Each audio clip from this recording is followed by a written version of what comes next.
بسم الله الرحمن الرحيم. الحمد لله نحمده ونستعينه ونستغفره ونؤمن به ونتوكل عليه ونعوذ بالله من شرور أنفسنا ومن سيئات أعمالنا. من يهده الله فلا مضل له ومن يضلله فلا هادي له. ونشهد أن لا إله إلا الله وحده لا شريك له. ونشهد أن سيدنا وحبيبنا ومولانا محمدا عبده ورسوله صلى الله تعالى عليه وعلى آله وأصحابه وبارك وسلم تسليما كثيرا كثيرا. أما بعد فأعوذ بالله من الشيطان الرجيم. بسم الله الرحمن الرحيم. كلا إن كتاب الأبرار لفي عليين وما أدراك ما عليون. كتاب مرقوم يشهده المقربون.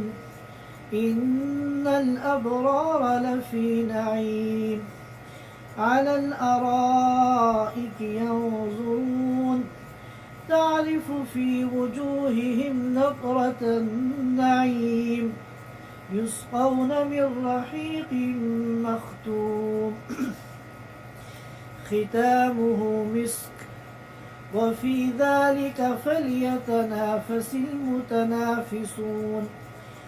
ومزاجه من تسنيم عينا يشرب بها المقربون.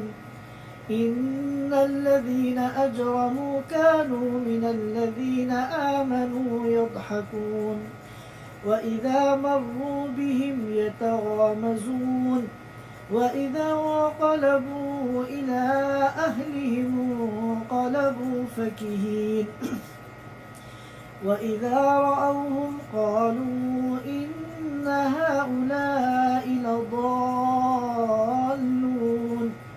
وما أرسلوا عليهم حافظين. فاليوم الذين آمنوا من الكفار يضحكون على الأرائك ينظرون هل ثوب الكفار ما كانوا يفعلون. صدق اللہ العظیم. حضرات سامعین کرام،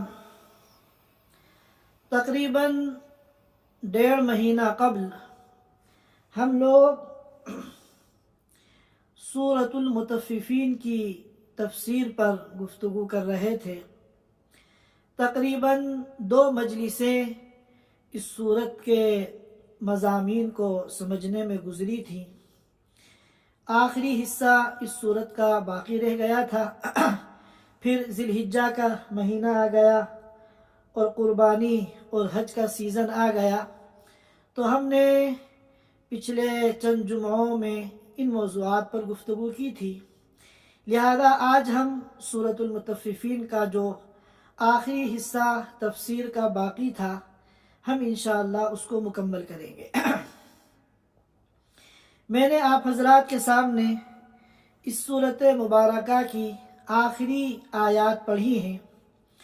اس سے پہلے اللہ تعالیٰ نے کفار کے احوال کو بیان کیا تھا کہ ان کا نامہ اعمال کہاں پر ہوگا اور ان کے ساتھ آخرت میں کیا سلوک ہوگا اور آخرت میں ان کا کیسا حشر ہوگا. یہ چند باتیں اس سورت کی ابتدا میں بیان کی گئی تھی. یہاں سے اللہ تعالیٰ اب نیک لوگوں کے احوال کو بیان کر رہے ہیں کہ آخرت میں جو اللہ کے نیک بندے ہیں، جنہوں نے دنیا کی زندگی ایمان اور اعمال صالحہ کے ساتھ گزاری ہے، ان کو وہاں کیسا عالی شان پروٹوکول دیا جائے گا، اور کس طرح ان کا جنت میں اعزاز اور اکرام ہوگا، یہ ان آیتوں میں بیان کیا گیا ہے۔ میں ترجمے کے ساتھ ساتھ جو تفسیری مضامین ہیں ان کو بھی بیان کروں گا تاکہ ہم الفاظ کے ساتھ ساتھ اس کی تفسیر کو بھی سمجھتے رہیں۔ اللہ تعالیٰ فرماتے ہیں کَلَّا إِنَّ كِتَابَ الْأَبْرَارِ لَفِي عِلِّيِّينَ، یہ بات حق ہے اور یہ بات سچ ہے کہ نیک لوگوں کا نامہ اعمال علیین میں ہوگا۔ دیکھیے اس سے پہلے کافروں اور گنہگاروں کے نامہ اعمال کے بارے میں بتایا گیا تھا کَلَّا إِنَّ كِتَابَ الْفُجَّارِ لَفِي سِجِّينَ۔ سجین یہ ایک مقام ہے جو 7ویں زمین کے نیچے ہے اور انتہائی برا اور بدنما اور ذلت والی جگہ ہے۔ تو سجین کے اندر تو کفار اور مجرمین کے نامہ اعمال ہوں گے، لیکن جو اللہ کے نیک بندے ہیں، ایمان والے ہیں، ان کے جو نامہ اعمال ہیں وہ علیین میں ہیں۔ علیین کا اردو میں اگر ہم ترجمہ کریں تو بالا خانے، جو اونچائی پر کمرے بنائے جاتے تھے تاکہ ان اونچے کمروں سے بیٹھ کر باہر کا نظارہ کیا جائے، ان کو بالا خانے کہتے ہیں۔ اور علیین یا علیون قرآن کی اصطلاح میں اور شریعت کی اصطلاح میں یہ ایک مقام ہے جو 7ویں آسمان پر عرش الہی کے نیچے ہے۔ حضرت براء ابن عازب رضی اللہ تعالیٰ عنہ کی روایت ہے کہ اللہ کے رسول صلی اللہ علیہ وسلم نے فرمایا علیون فی السماء السابعۃ تحت العرش، کہ 7ویں آسمان پر عرش الہی کے نیچے یہ ایک مقام ہے علیین۔ تو ایمان والوں کے جو نامہ اعمال ہیں وہ تو علیین کے اندر ہوں گے، جو انتہائی عظیم الشان مقام ہے، اور کفار اور مجرمین کے جو نامہ اعمال ہیں وہ سجین کے اندر ہوں گے، جو 7ویں زمین کے نیچے ایک انتہائی ذلت کا مقام ہے۔ اس کے بعد فرمایا وَمَا أَدْرَاكَ مَا عِلِّيُّونَ، جو جن ساتھیوں کے قریب میں قرآن شریف ہے اور وہ باوضو ہیں، میں نے ان سے درخواست ہے کہ سورہ مطففین وہ کھول لیں اپنے سامنے تاکہ ان کو سمجھنے میں آسانی ہو۔ وَمَا أَدْرَاكَ مَا عِلِّيُّونَ، اے نبی آپ کو کیا معلوم کہ علیون کیا ہے؟ یہ جو سوال قائم کیا گیا ہے یہ علیون کی وضاحت کرنے کے لیے نہیں بلکہ علیون کی عظمت کو بتانے کے لیے۔ جب ہم کسی اعلیٰ قسم کی چیز کے بارے میں بتانا چاہتے ہیں تو کہتے ہیں تمہیں پتہ ہے وہ کیا چیز ہے؟ کسی بہت بڑی شخصیت کے بارے میں اگر ہم بتانا چاہتے ہیں تو ہم کہتے ہیں تمہیں پتہ ہے کہ وہ کون ہے؟ تو یہ مقصد کوئی سوال کرنا نہیں ہے، مقصد اس کی عظمت کو بیان کرنا ہے۔ تو اسی طرح اللہ نے فرمایا وَمَا أَدْرَاكَ مَا عِلِّيُّونَ، اے نبی آپ کو کیا پتا علیون کیا ہے؟ یہ علیون اور علیین یہ ایک ہی لفظ ہے۔ یہ اگر میں اس کی وضاحت کروں گا تو آپ کی سمجھ میں نہیں آئے گا، کیونکہ اس کا تعلق جو ہے وہ گرامر سے ہے، عربی گرامر سے ہے۔ کہیں علیون واو کے ساتھ آئے گا، کہیں علیین یا کے ساتھ آئے گا، کہاں واو کے ساتھ آئے گا علیون، کہاں یا کے ساتھ آئے گا علیین۔ یہ ایک گرامر کی چیز ہے جو عربی گرامر جاننے والے اس کو خوب اچھی طرح سمجھتے ہیں۔ اس کے بعد فرمایا کتاب مرقوم، یہ جو کتاب مرقوم کہا گیا ہے اس کا تعلق کس سے ہے؟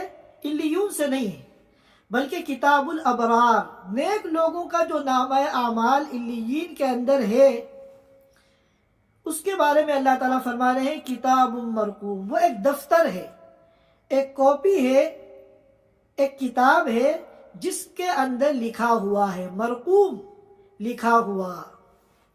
اور ظاہر ہے کہ اس میں کیا لکھا ہوا ہے؟ اس میں ان نیک لوگوں کے ایمان کی اور ان کے اعمال صالحہ کی ڈیٹیل لکھی ہوئی ہے۔ یشہدہ المقربون، نیک لوگوں کے اس نامہ اعمال کو جس کے اندر ان کا ایمان اور ان کے اعمال کی تفصیلات ہیں، اس کو مقرب فرشتے دیکھیں گے۔ اب یہ مقرب فرشتے کون ہیں، کتنے ہیں؟ اس سلسلے میں متعدد روایات ہیں۔ تفسیر فتح الرحمن کے اندر ایک قول نقل کیا گیا ہے کہ ہر آسمان کا ایک مقرب فرشتہ، کل ملا کر یہ 7 مقرب فرشتے ہیں 7 آسمانوں کے، جو نیک لوگوں کے نامہ اعمال کو شوق سے اور محبت سے دیکھیں گے۔ دیکھیے دنیا کے اندر اگر کسی کو کسی سے سچی محبت ہے تو اگر اس کا محبوب کوئی کامیابی حاصل کرتا ہے، مثال کے طور پر وہ امتحان کے اندر بڑے اعلیٰ نمبرات سے کامیاب ہو گیا اور اس کا جو ہے وہ رزلٹ آیا ہے، تو جو اس سے سچی محبت کرتا ہے وہ کتنا خوشی خوشی اس کے رزلٹ کو دیکھے گا اور اس کی کامیابی کو تحریر میں دیکھ کر اس کا دل خوش ہوگا۔ جیسے ہی رزلٹ آئے گا وہ لپک کر اس کی طرف بڑھے گا اور چاہے گا کہ میں اپنے محبوب کے کارنامے کا اور اس کی کامیابی کا مشاہدہ کروں۔ تو اسی طرح جتنے بھی یہ ایمان والے بندے ہیں اور جتنے بھی اللہ تعالیٰ کے نیک بندے ہیں، فرشتے ان سے محبت کرتے ہیں اور سچی محبت کرتے ہیں۔ تو جب ان کا نامہ اعمال اوپر جاتا ہے تو یہ فرشتے بہت شوق سے اس نامہ اعمال کو دیکھتے ہیں۔ اس کو قرآن نے بیان کیا یشہدہ المقربون، پھر فرمایا ان الابرار لفی نعیم علی الارائک ینظرون، نیک لوگ، ابرار جمع ہے برن کی، اور برن کے معنی نیک، اور ایک لفظ ہے مقرب، ابرار اور مقربین۔ ابرار سے زیادہ اونچا درجہ مقربین کا ہے۔ ایک موقع پر میں آپ کو یہ بتا چکا ہوں۔ ابرار تو کہتے ہیں ان نیک لوگوں کو، ان ایمان والوں کو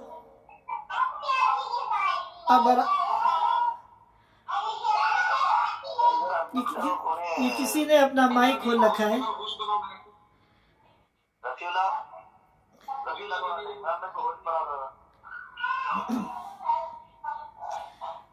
تو ابرار کہتے ہیں ان نیک لوگوں کو جنہوں نے اپنی زندگی میں فرائض کو پورا کیا اور واجبات کو پورا کیا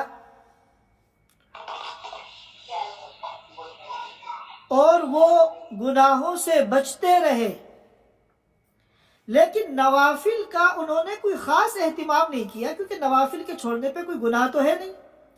اسی طرح وہ مباحات، وہ جائز کام جو خلاف اولا ہیں یا مکروہ تنزیہی کے دائرے میں آتے ہیں، انہوں نے ان کو چھوڑنے کا کوئی بہت خاص اہتمام نہیں کیا۔ تو یہ ابرار ہیں، یہ نیک لوگ ہیں۔ اور مقربین جو ہیں اللہ کے وہ بندے ہیں جن کا درجہ ابرار سے اوپر ہے، اور یہ وہ لوگ ہیں جنہوں نے اپنی دنیا کی زندگی میں فرائض اور واجبات کو تو پورا کیا ہی، ساتھ میں نوافل کا بھی اہتمام کیا، مستحب کاموں کا بھی اہتمام کیا، اور اسی طرح وہ محرمات سے تو بچے ہی، مکروہات تحریمیہ سے تو بچے ہی، ناجائز کاموں سے تو بچے ہی، ساتھ میں انہوں نے اس بات کا بھی اہتمام کیا کہ جو چیز فی نفسی جائز ہے مگر خلاف اولا ہے یا مکروہ تنزیہی ہے تو انہوں نے اس سے بھی بچنے کا اہتمام کیا۔ تو یہ مقربین ہیں، ان کا درجہ اللہ کے یہاں ابرار سے زیادہ ہے۔ اور ابرار کے نیچے ایک اور درجہ ہے ایمان والوں کا، اصحاب الیمین۔ یہ عام ایمان والے ہیں جن کی زندگی میں نیکیاں بھی ہیں، برائیاں بھی ہیں، اعمال صالحہ بھی انہوں نے کیے، گناہ بھی کیے۔ اب گناہ کرنے کے بعد اگر بندہ توبہ کر لے سچی اور پکی تو پھر تو وہ ابرار کے درجے میں چلا جائے گا، لیکن اگر کچھ گناہ اس کے نامہ اعمال میں باقی رہ گئے تو یہ اصحاب الیمین ہیں، یہ ان گناہوں کی سزا کاٹ کر پھر یہ بھی جنت میں چلے جائیں گے۔ تو بہرکیف اللہ تعالیٰ نے فرمایا ان الابرار لفی نعیم علی الارائک ینظرون، بے شک ابرار نیک لوگ نعمت کے اندر ہوں گے، راحت کے اندر ہوں گے، آرام کے اندر ہوں گے، علی الارائک ینظرون، اور وہ عالی شان آرام دہ مسندوں پر بیٹھ کر نظارہ کریں گے۔ آج بھی ہمارے یہاں ویو کا بڑا اہتمام ہے، ہم گھومنے کے لیے جاتے ہیں ہل اسٹیشن پر یا اور خوبصورت مقامات پر، اور ہوٹل کی بالکونی سے میں بیٹھ کر ہم اس طرح کافی اور چائے پینا چاہتے ہیں کہ ہم بہت عالی شان پہاڑوں کا، خوبصورت وادیوں کا نظارہ کریں۔ تو اسی طرح نیک لوگ جو ہوں گے وہاں پر علی الارائک ینظرون، ارائک جمع ہے اریکہ کی، اریکۃ جمع ارائک، کہتے ہیں وہ نشست اور وہ مسند، وہ بیٹھنے کی جگہ جو آرام دہ بھی ہو اور خوب عالی شان ہو، ڈیکوریٹ ہو۔ ہم آج کی زبان میں اگر ہم ترجمہ کریں تو آرام دہ اور عالی شان صوفے وہاں پر لگے ہوئے ہوں گے، اور ایمان والے ان پہ بیٹھ کے نظارہ کریں گے خوبصورتی کا، قدرتی بیوٹی کا۔ تعرف فی وجوہہم نضرۃ النعیم، اللہ تعالیٰ فرماتے ہیں کہ اے نبی ان کے چہروں میں آپ راحت و آرام کی تازگی کو پہچان لیں گے، ان کے چہروں پر راحت و آرام و سکون کی جو فریشنس ہوتی ہے وہ ان کے چہروں پہ آپ پہچان لیں گے۔ دیکھیے دنیا میں جب کوئی آدمی بہت ٹینشن میں ہوتا ہے اور دوڑ دھوپ کرتا ہے، شدید گرمی کا زمانہ ہے، دوپہر کا وقت ہے، وہ جب اس حال میں پریشان حال گھر میں داخل ہوتا ہے تو اس کے چہرے پہ 12 بجے ہوئے ہوتے ہیں، چاہے وہ فی نفسی ہی کتنا خوبصورت ہو۔ یہ جو ایک محاورہ ہے نا، یہ کہتے ہیں کہ تمہارے چہرے پہ تو 12 بج رہے ہیں، کیا مطلب کہ شدید گرمی کے زمانے میں ٹھیک دن میں دوپہر 12 بجے اگر کوئی باہر سے آئے تو اس کا چہرہ کیسا ہوتا ہے؟ تو یہ جو ٹینشن بھی ہے اس کو، ذہنی ٹینشن بھی ہے، جسمانی تھکاوٹ بھی ہے، اور دھوپ میں سے وہ آ رہا ہے تو اس کا چہرہ کیسا ہوتا ہے آپ لوگ خوب سمجھتے ہیں۔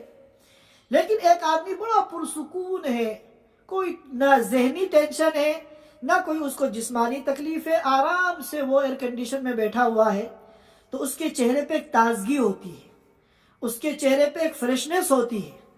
تو اس کو اللہ تعالیٰ فرما رہے ہیں تعرف فی وجوہہم نضرۃ النعیم، آپ ان ابرار نیک لوگوں کے چہروں میں راحت و آرام کی تازگی کو پہچان لیں گے۔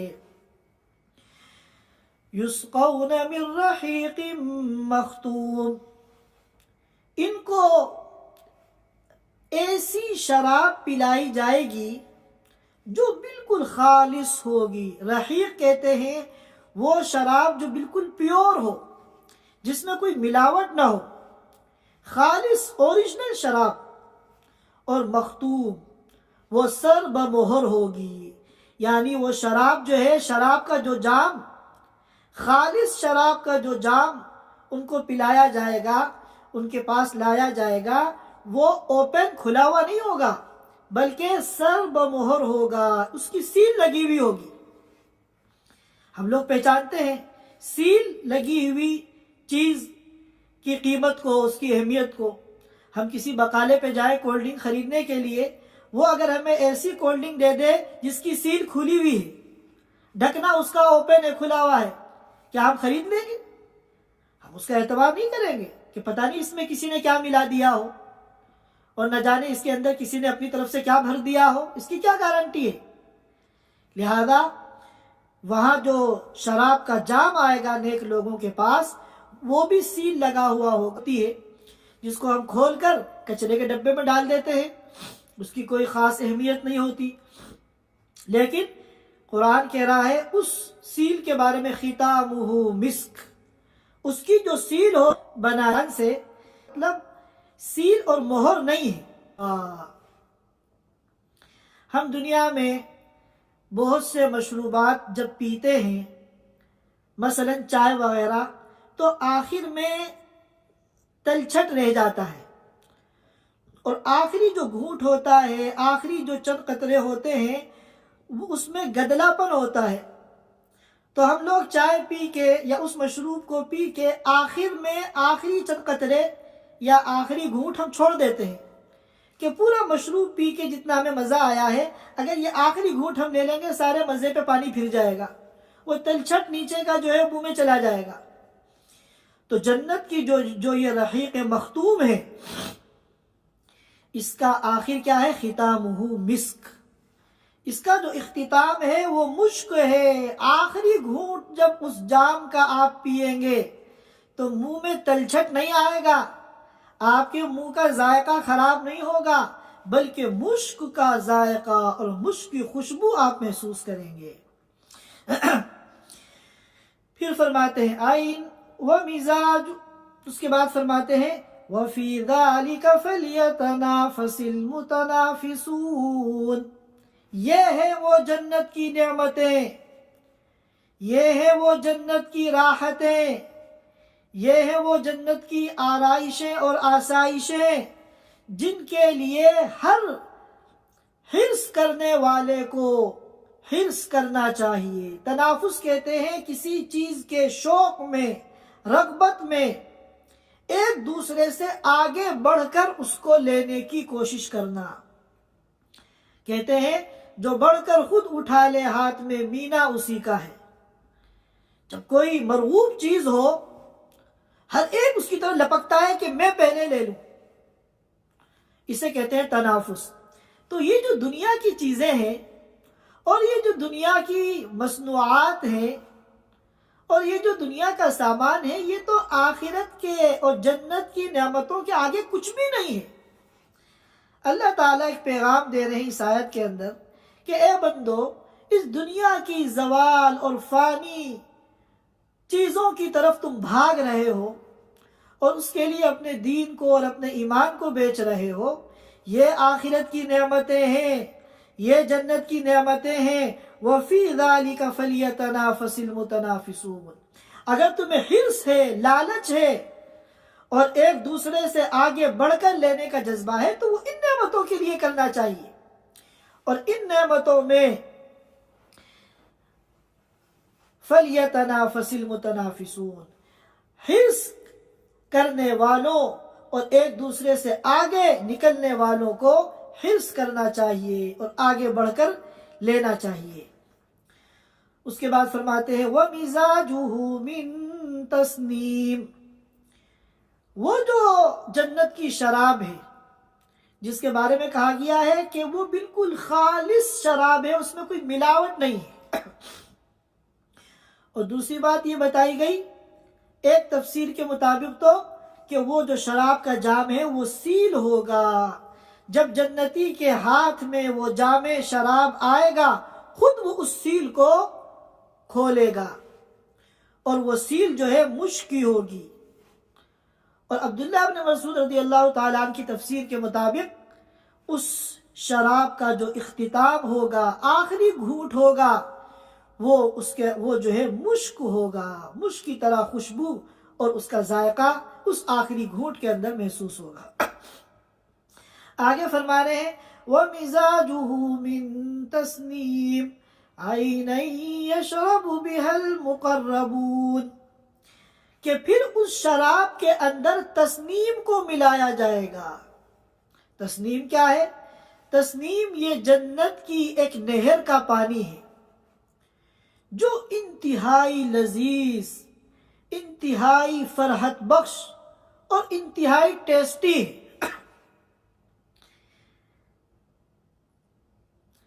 اور یہ جنت کا ایک چشمہ ہے، یشرب بها المقربون، جو اللہ کے مقرب بندے ہیں، مقربین ہیں، وہ اس چشمے کے اس پانی کو پئیں گے۔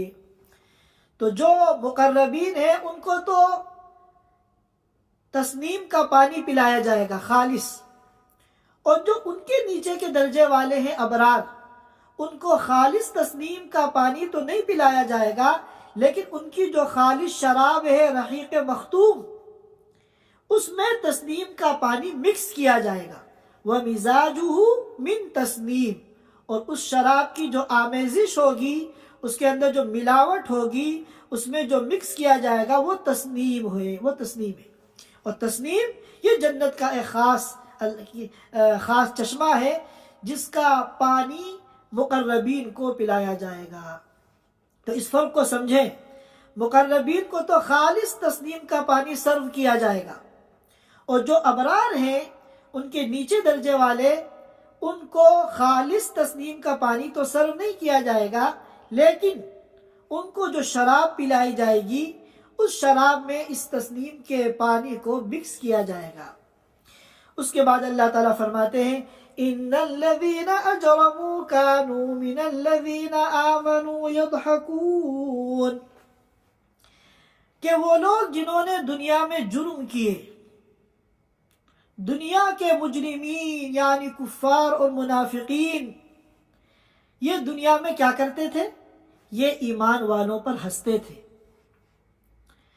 وَإِذَا مَرُّوا بِهِمْ يَتَغَامَزُونَ، اور جب بھی ان ایمان والوں کے پاس سے گزرتے تو آنکھوں سے اشارہ کرتے، آنکھ مارتے، آنکھوں میں ان کا مذاق اڑاتے، آپس میں ایک دوسرے کو آنکھوں سے اشارہ کرتے۔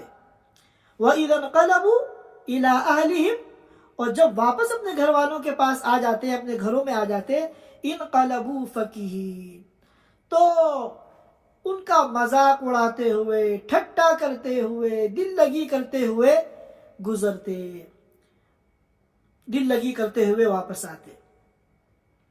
یہ جو کفار اور منافقین کا یعنی مجرمین کا حال بیان کیا گیا ہے کہ یہ ایمان والے جب ان کو کسی پبلک پیلیس پہ نظر آتے ہیں، بازاروں میں، سڑکوں پہ یا کسی محفل کے اندر، تو وہاں تو یہ آپس میں ایک دوسرے کو آنکھ مارتے ہیں اور آنکھوں کے اشارے سے ان کا مذاق اڑاتے ہیں، اور پھر جب گھر واپس آ جاتے ہیں تو اب جو ہے یہاں ٹھٹے لگاتے ہیں اور آپس میں ڈسکس کرتے ہیں کہ کیا اس کا حلیہ تھا اور کیسی اس کی پرسنالٹی تھی، دیکھنے میں وہ کیسا لگ رہا تھا، اس کی ایک ایک چیز کا مذاق اڑاتے ہیں۔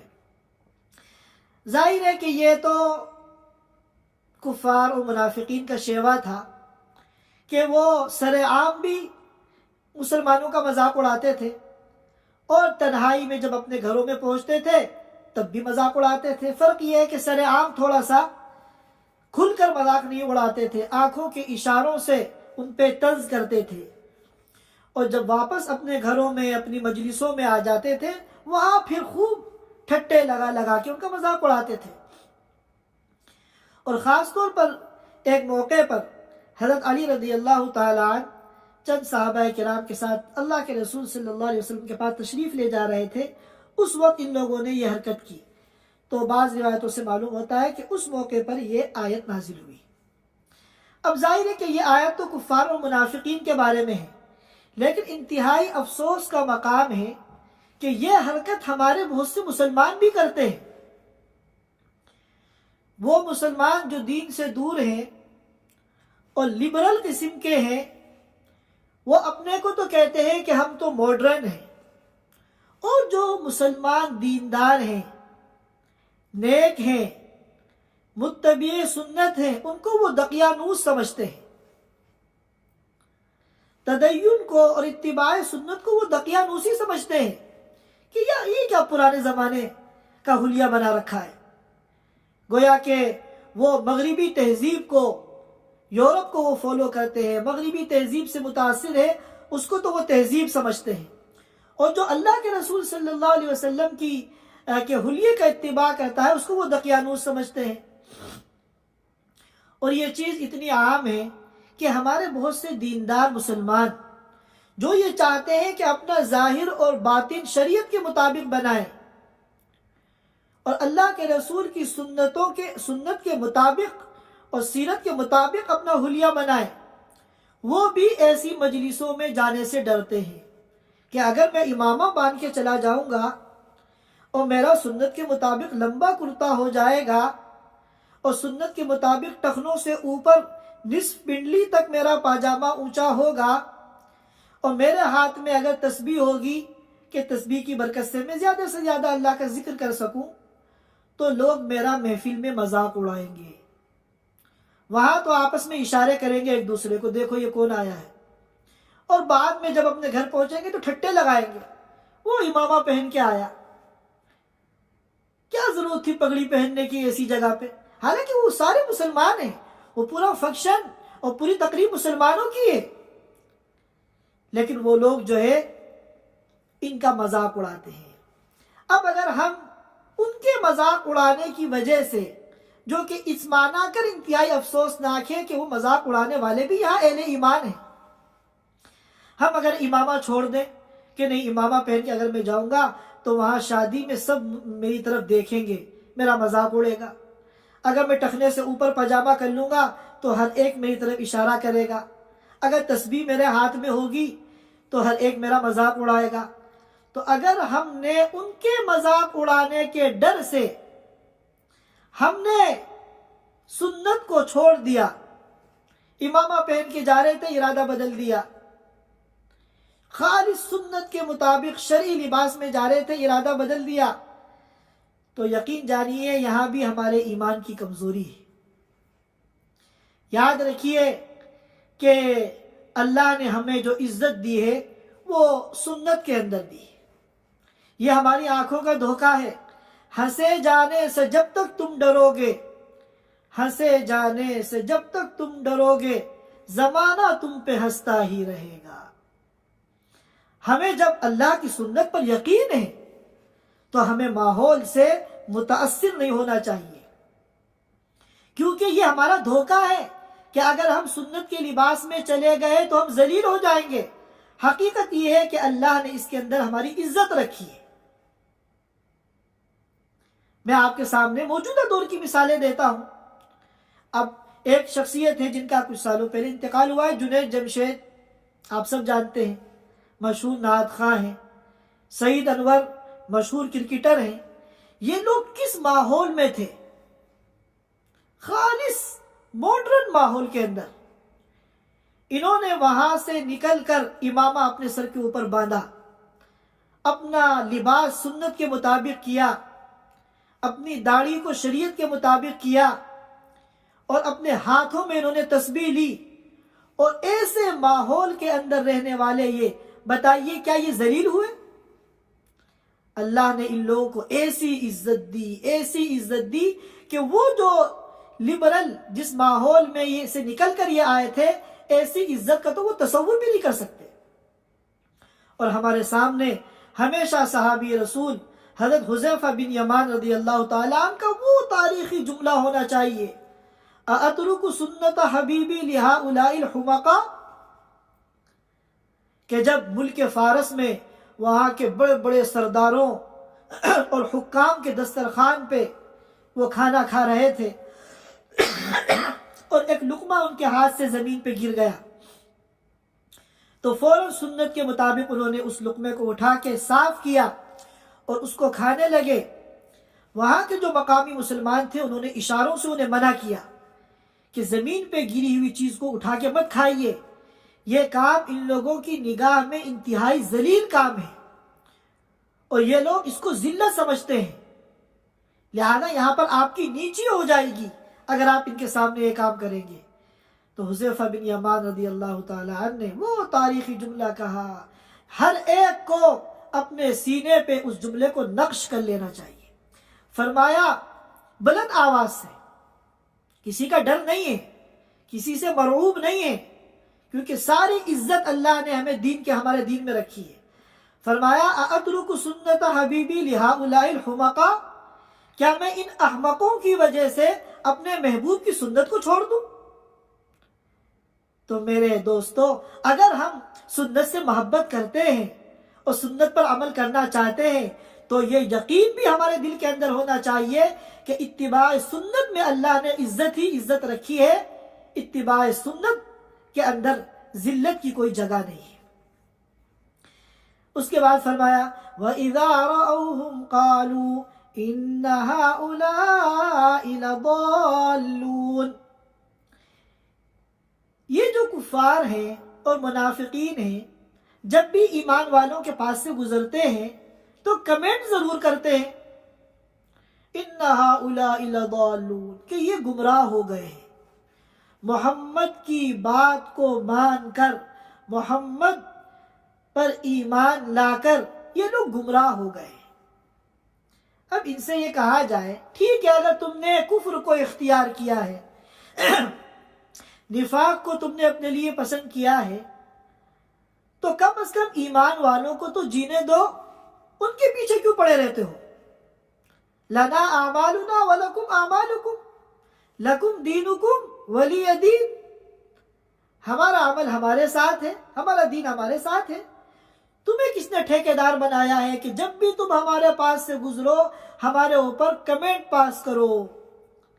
وما ارسلوا علیہم حافظین، اور ان کو یعنی کافروں کو ایمان والوں پر نگراں بنا کر نہیں بھیجا گیا ہے کہ تمہیں بڑی فکر ہے ہماری گمراہی کی، کہ جب بھی ہم نظر آتے ہیں تم سے صبر ہی نہیں ہوتا جب تک کہ کفر کا اور گمراہی کا فتویٰ نہ لگا دو ہمارے اوپر۔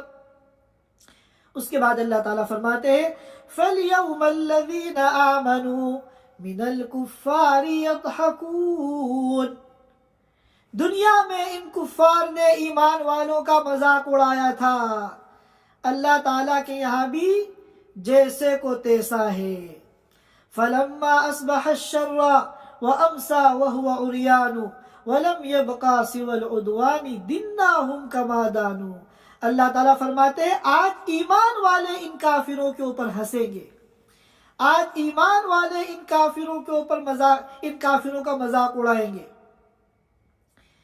فَالْيَوْمَ، آج، الَّذِينَ آمَنُوا، ایمان والے، مِنَ الْكُفَّارِ يَضْحَكُونَ، کفار پہ ہنسیں گے، عَلَى الْأَرَائِكِ يَنظُرُونَ، اور وہ عالی شان اور آرام دہ مسندوں پر اور صوفوں پر بیٹھ کر کافروں کو دیکھیں گے عذاب کے اندر جلتا ہوا۔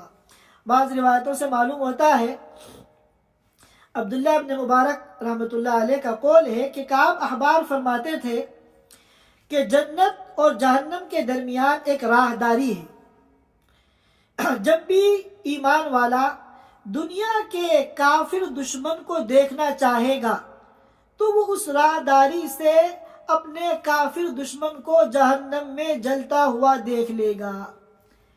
اس کے بعد انہوں نے قرآن سے اس کو ثابت کیا اور آیت کریمہ پڑھی فَاطَّلَعَ فَرَآهُ فِي سَوَاءِ الْجَحِيمِ، فَاطَّلَعَ، پھر اس ایمان والے نے جھانکا، فَرَآهُ فِي سَوَاءِ الْجَحِيمِ، تو دنیا کا وہ جو کافر دشمن تھا وہ اس کو جہنم کے بیچ میں نظر آیا۔